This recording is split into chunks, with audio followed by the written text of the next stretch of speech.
Federal law says handicapped children have the right to free, appropriate public education, and many school districts have adopted full inclusion policies, educating disabled kids along with all the others. Joseph and Roxana Hartmann believe their 9-year-old son, Mark, who has autism, should be included in regular classes at the Ashburn Elementary School in Leesburg, Virginia. But the Loudoun County School District wants to place him in a special ed program.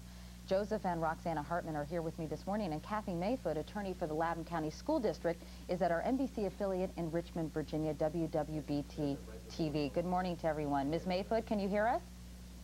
Good morning. Ms. Mayfoot, can you hear us?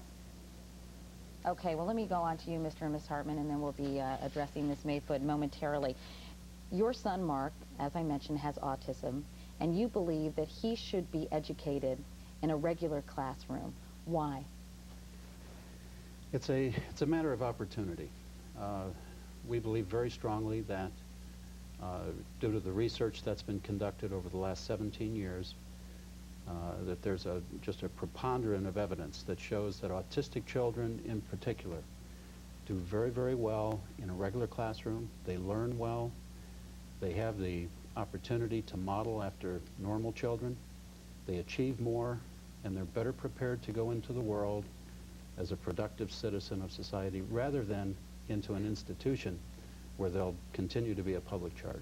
Kathy Mayfoot, it seems as if this is a trend, this trend of inclusion across the country, putting kids with disability in school with so-called regular kids rather than separating them. Why don't you think it's appropriate in Mark's case?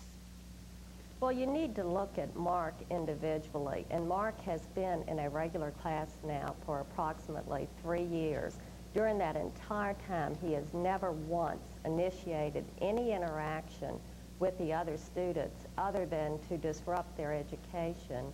Mark is so far behind the other third graders. He cannot read, he cannot speak, he cannot do basic math.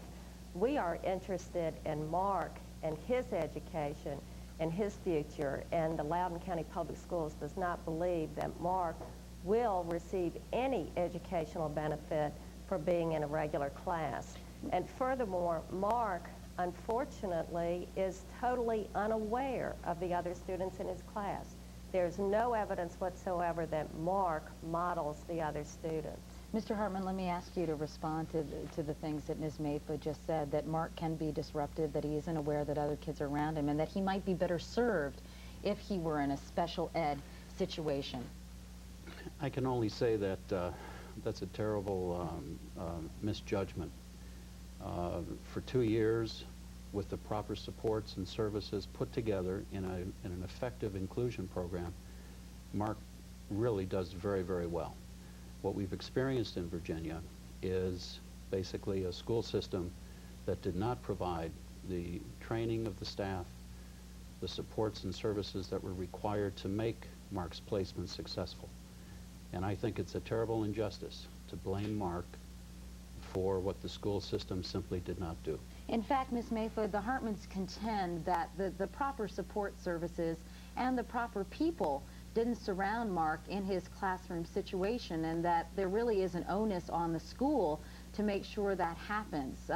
What is your response to that complaint? Well, first of all, I'd like to say that there have been a team of at least 5 professionals in addition to the classroom teacher and aide in place since the beginning of time that Mark enrolled in the Loudoun County Public Schools. There has been intensive involvement both from professionals familiar with autism and inclusion from inside the system, and also there have been professionals outside the system who were hired to consult to make sure the program would work. The fact is that inclusion on a full-time basis does not work for Mark. And I think it's perhaps misleading to indicate that Mark will not be allowed under our proposal for his education to be in a program with regular students. The fact is that Mark will be over half of his day in similar services to what he has presently, and we're just talking about where he should be educated for about 2.5 hours each day. And for about 2.5 hours, we want him to receive specialized instruction. Okay, thank you for pointing that out. Ms. Hartmann. I do think that to have a child like Mark who has fully been succeeded for 2 years, and take it from the least restricted environment to the most restricted environment in Loudoun County, because the program that they're recommending is a program one step away from an institution, is totally unjust for Mark.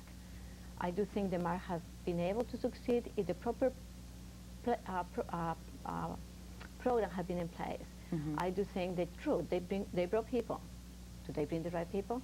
That's the question. What's the status, Mr. Hartman? Where do you go from here? We have one more court date. That's the October 27th. And from there, we wait for the decision of the hearing officer as to exactly what happens. And will you be able to appeal? Oh, yes. Both sides have an appeal process. All right. But it's interesting, this whole process. And from our view, it's a real perversion for the school system to sue parents. Okay. All right. We got to end it there. I apologize for okay. cutting you off. We're out of time. Mr. and Mrs. Hartman, Ms. Mayfoot, thank you all for talking with us this morning. Thank you. And we're back in a moment, but first, this is Today on NBC.